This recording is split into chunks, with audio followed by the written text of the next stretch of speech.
Исәнмесез, эфирда сейшәмбе көн яңалыклары студияда Роза Хабибуллина алга таба кайбер темалар турында. Чаллыда машина төзелеше форумы старт алды. Аның эчендә Татарстан президенты Рөстәм Миңнеханов катнашты. Урыннан Ләйсән Ханова. Халык ризалыгыннан башка киоск урнаштырганнар, балаларга уйнарга урын җитми дип зарланалар. Шәһәрдәшләр әлеге урында нәрсә күрергә тели? Бигиш аэропортына кем исеме бирелер? Тавыш бирүнең соңгы этабы бара. Чаллы кешеләрнең фикере белән Римма Әхмәтова кызыксынды.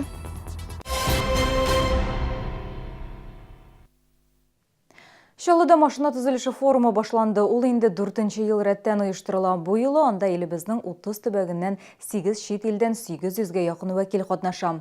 Форум машина төзелеше тармагына кагылышлы мәсьәләләрне уртага салып сөйләшү, хезмәттәшлекне киңәйтү максатыннан оештырыла. IT-паркта оештырылган форум эше белән Татарстан президенты Рөстәм Миңнеханов, Россия президентының Идел буе федераль төбәгендә вәкаләтле вәкиле Игорь Комаров танышты. Аңа кадәр алар КАМАЗ заводларында булды. Кипмастерның яңа проекты белән таныштылар. Толырақ хәбәрчебез Ләйсән Ханова сюжетында. Чаллы инвестициялар күләме буенча беренче урында. Бу шәһәрнең үстерелешле территория статусына ия булуы белән бәйле дигән фикердә машина төзелеше форумын оештыручылар. Татарстанның инвестиция үсеше буенча агентлык җитәкчеләренә караганда, уңышлар белән бер рәттән проблемалар да бар. Әйтик, кадрлар кытлыгы. Опасения, конечно, связаны с рабочей силой, потому что на сегодняшний день вахтовым методом на многих предприятиях мы сюда возим людей, да, но думаем, что вот цифровая трансформация промышленности, тема как раз нашего сегодняшнего форума об этом, она, наверное, поможет нам вот этот вот кадровый кризис преодолеть. Наряду с подготовкой, естественно, кадров, конечно, да, параллельно, и вот чтобы сбалансировать этот момент. Проблеманы хәл итү юнәлешендә республика башлыгы Чаллыга техник белгечләр әзерләүче техник югары уку йорты кирәклеген әйтте. Россия президентының Идел буе федераль округындагы вәкаләтле вәкиле Игорь Комаров әлеге идеяны хуплады. Машина төзелеше форумына килгәндә, ул елдан-ел күбрәк игътибарны җәлеп итә дигән фикердә анда катнашучылар. Быел, мәсәлән, анда барлыгы 800дән артык кеше килгән.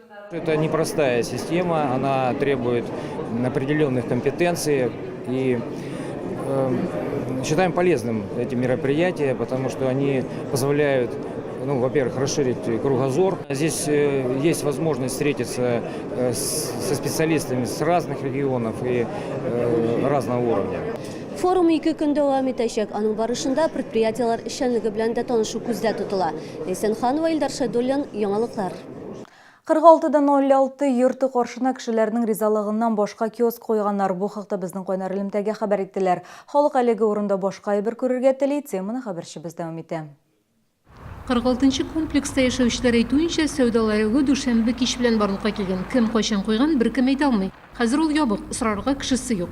Бу тирәдә кибетләр булай да күп. Бусы гел кирәк түгел дип исәпли халык. Без разрешения жителей комплекса, мы же все собственники, как говорится, у нас ТОС, который, как говорится, контролирует территорию. Кто нас спросил, что нам нужен этот киоск? И вообще, у нас так хватает всяких ненужных магазинов. Ребятишек очень маленьких много. В каждом на этаже по 4 человека детей. Они все спускаются здесь, играют. А играть негде. 46-нчы комплекста яшәүчеләр ТОС рәисе белән бу территорияны инде берничә ел саклыйлар. Элегрәк тә бер эшмәкәр монда үз бизнесын ачмакчы булган, әмма халык бирмәгән. Биредә балалар һәм спорт мәйданчыклары ясарга телиләр. Никто ничего не знает. Иду с исполкома, узнавала. Вообще не в курсе.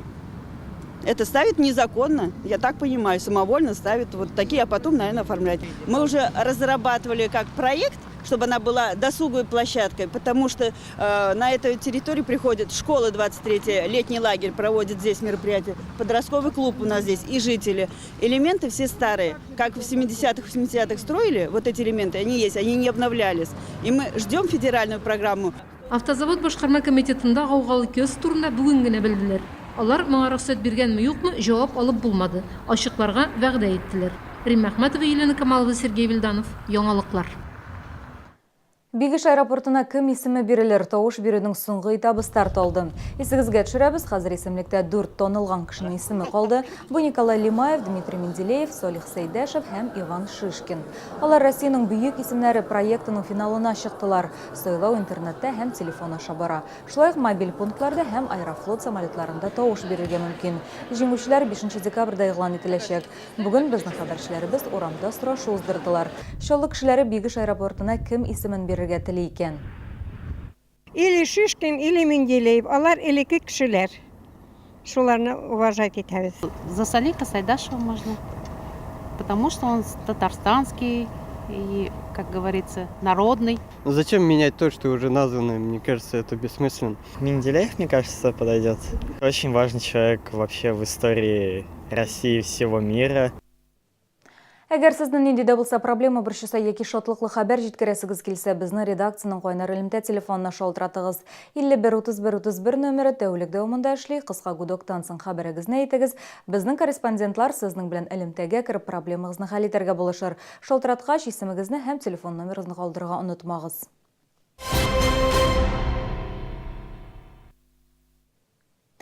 Балалар сәнгать мәктәбе укытучылары Казаннан яңа җиңүләр яулап кайтты. Алар Татарстан мәдәният министрлыгы тарафыннан үткәрелгән Маэстро 6-нчы республика күләм башкару осталыгы фестиваль бәйгесендә лауреат һәм дипломантлар исемнәренә лаек булды. Бәйге 2 юнәлештә музыка һәм нәфис сәнгать номинацияларында узды. Шәһәрдәшләребездән тыш бәйгедә Түбән Кама, Азнакай, Әлмәт, Казаннан мөгаллимнәр катнашты. Башкортостаннан да вәкилләр бар иде.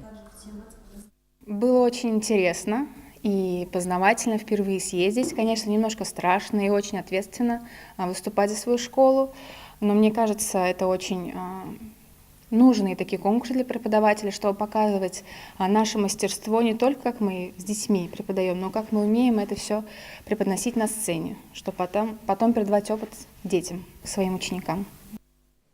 Хәзер рекламалы мәгълүмат Умарташы Пегановлардан табигый һәм сыйфатлы продукт КамАЗ мәдәният йортында бал ярминкәсе башланды. Анда татлы ризыкның киң төрләре тәкъдим ителгән ярминкә атна ахырына кадәр дәвам итәчәк.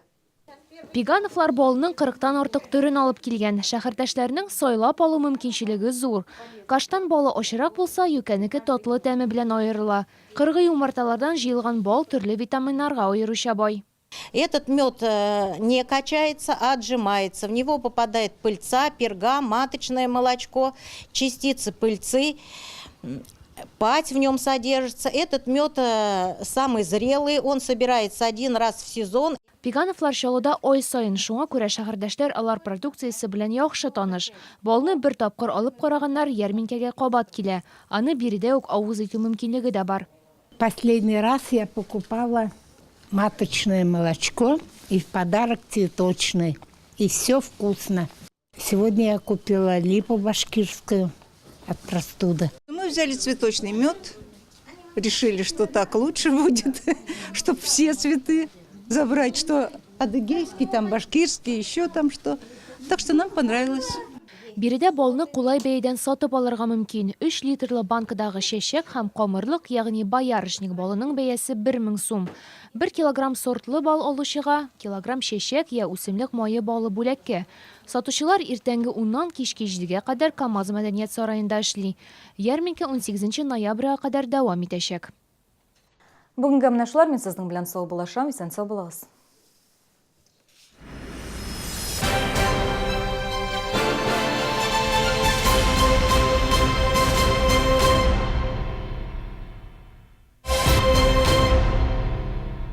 Как правильно выбрать шубу? Хочется красиво, тепло и не очень дорого. Грандиозная распродажа на шубном базаре из Пятигорска. Роскошные норки, мутон от 15 тысяч рублей, каракуль, новое поступление дубленок. Приходите. Большое разнообразие фасонов приятно удивят вас. Только с 13 по 18 ноября. Стоит поторопиться. Шубный базар, Новый город, ДК КамАЗ.